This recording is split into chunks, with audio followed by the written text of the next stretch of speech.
Hey guys, welcome back to my channel Bhavanesh ಕಿಚನ್ಗೆ ಸ್ವಾಗತ. ನಾನು ಇವತ್ತು ನಮ್ಮ ಹಳ್ಳಿಲಿ ಮಾಡುವಂತಹ ಅವರೆಕಾಳು ಹುಳಿ ಸಾಂಬಾರು ಮಾಡ್ತಾ ಇದ್ದೀನಿ. ಬನ್ನಿ ಅದನ್ನು ಹೇಗೆ ಮಾಡೋದು ಮತ್ತು ಅದಕ್ಕೆ ಏನೆಲ್ಲ ಇಂಗ್ರೀಡಿಯೆಂಟ್ಸ್ ಬೇಕು ನೋಡೋಣ.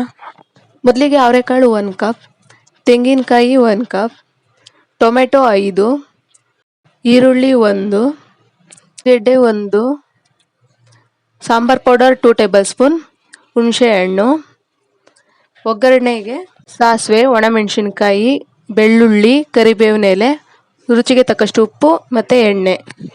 ಇದಿಷ್ಟು ಇಂಗ್ರೀಡಿಯೆಂಟ್ಸ್ ನಮ್ಗೆ ಇವಾಗ ಬೇಕಾಗುತ್ತೆ. ಬನ್ನಿ ಹೇಗೆ ಮಾಡೋದು ನೋಡೋಣ. ಮೊದಲಿಗೆ ಹುಣಸೆಹಣ್ಣಿಗೆ ನೀರು ಹಾಕಿ ನೆನೆಸ್ಕೋಬೇಕು, ಅದು ನೆನೆಯೋದಕ್ಕೆ ಬಿಡೋಣ.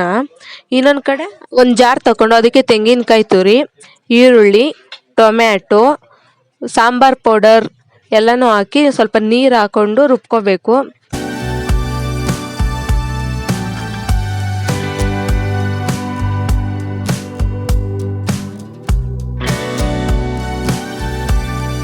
ಇವಾಗ ರುಬ್ಬಿದ್ದಾಗಿದೆ. ನಂತರ ಒಂದು ಸ್ಟವ್ ಹಚ್ಚಿ ಕುಕ್ಕರ್ ಇಟ್ಟು ಅದು ಕಾಯ್ಲಿಕ್ಕೆ ಬಿಡಬೇಕು. ಅದಕ್ಕಾದ ನಂತರ ಅವರೆಕಾಳು ಹಾಕಿ ಚೆನ್ನಾಗಿ ಫ್ರೈ ಮಾಡ್ಕೊಬೇಕು. ಇದನ್ನ ಮೀಡಿಯಂ ಊರಿನಲ್ಲೇ ಚೆನ್ನಾಗಿ ಹುರ್ಕೊಬೇಕು. ಈ ಕಾಳುಗಳೆಲ್ಲ ಪಟ್ ಪಟ್ ಅಂತ ಸಿಡಿಯೋದಕ್ಕೆ ಸ್ಟಾರ್ಟ್ ಆಗುತ್ತೆ, ಅಲ್ಲಿ ತನಕ ಹುರ್ಕೊಬೇಕು. ನಂತರ ಅದಕ್ಕೆ ನೀರು ಹಾಕೊತಾ ಇದ್ದೀನಿ, ಮತ್ತೆ ಇದಕ್ಕೆ ರುಬ್ಕೊಂಡಿರೋ ಮಸಾಲ ಹಾಕೊತಾ ಇದ್ದೀನಿ. ಹಾಕೊಂಡು ಅದಕ್ಕೆ ಮತ್ತೆ ನೀರು ಹಾಕೊಂಡು ನೀಟಾಗಿ ಎಲ್ಲ ಮಿಕ್ಸ್ ಮಾಡ್ಕೊಬೇಕು.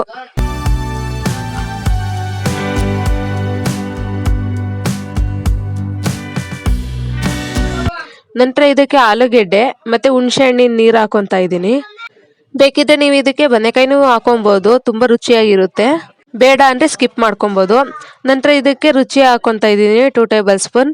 ರುಚಿ ಹಾಕೊಂಡು ಎಲ್ಲ ನೀಟಾಗಿ ಮಿಕ್ಸ್ ಮಾಡಿಕೊಂಡು ಅದು ಮತ್ತೆ ಕುಕ್ಕರ್ ಮುಚ್ಚಿಟ್ಟು ವಿಷಲ್ ಕೂಗಿಸ್ಕೊತಾ ಇದ್ದೀನಿ. ಈ ಅವರೆಕಾಳು ಬೇಯೋದು ತುಂಬಾ ಲೇಟು, ಅದಕ್ಕೆ ನಾನು ಇದನ್ನ 3 ವಿಷಲ್ ಕೂಗಿಸ್ಕೊತಾ ಇದ್ದೀನಿ. ನಂತರ ಈ ಸಾಂಬಾರ್ಗೆ ಒಗ್ಗರಣೆ ರೆಡಿ ಮಾಡ್ಕೊಳ್ಳೋಣ. ಒಂದು ಬೌಲಿಗೆ ಎಣ್ಣೆ ಹಾಕೊಂಡು ಕಾಯ್ಲಿಕ್ಕೆ ಬಿಡೋಣ. ಅದಕ್ಕಾದ ನಂತರ ಸಾಸಿವೆ, ಒಣಮೆಣಸಿನ್ಕಾಯಿ, ಬೆಳ್ಳುಳ್ಳಿ, ಕರಿಬೇವು ಎಲ್ಲನೂ ಹಾಕೊಂಡು ನೀಟಾಗಿ ಫ್ರೈ ಮಾಡ್ಕೊತಾ ಇದ್ದೀನಿ. ಚೆನ್ನಾಗಿ ಫ್ರೈ ಆದಮೇಲೆ ಅದನ್ನ ಸಾಂಬಾರ್ಗೆ ಹಾಕೊತಾ ಇದ್ದೀನಿ. ಅದನ್ನ ಹಾಕಿದ ನಂತರ ಎಲ್ಲ ನೀಟಾಗಿ ಮಿಕ್ಸ್ ಮಾಡ್ಕೊಳ್ಳೋಣ. ನೋಡಿ ಎಷ್ಟು ಚೆನ್ನಾಗಿ ರೆಡಿಯಾಗಿದೆ. ನಮ್ಮ ಹಳ್ಳಿನಲ್ಲಿ ಮಾಡುವಂತಹ ಒಣ ಅವರೆಕಾಳು ಹುಳಿ ಎಷ್ಟು ಚೆನ್ನಾಗಿ ರೆಡಿಯಾಗಿದೆ. ತುಂಬಾನೇ ರುಚಿಯಾಗಿರುತ್ತೆ. ಮುದ್ದೆಗೆ ಮಾತ್ರ ತುಂಬಾನೇ ಒಳ್ಳೆ ಕಾಂಬಿನೇಷನ್, ತುಂಬಾನೇ ಚೆನ್ನಾಗಿರುತ್ತೆ. ಈ ರೆಸಿಪಿನ ನೀವು ಕೂಡ ನಿಮ್ಮ ಮನೆಯಲ್ಲಿ ಟ್ರೈ ಮಾಡಿ. ಹೇಗಿತ್ತು ಅಂತ ಕಮೆಂಟ್ ಮಾಡಿ, ಲೈಕ್ ಮಾಡಿ, ಶೇರ್ ಮಾಡಿ ಅಂಡ್ ಇನ್ನೂ ಹೆಚ್ಚಿನ ವಿಡಿಯೋಸ್ಗಾಗಿ ಸಬ್ಸ್ಕ್ರೈಬ್ ಮಾಡಿ. Thank you.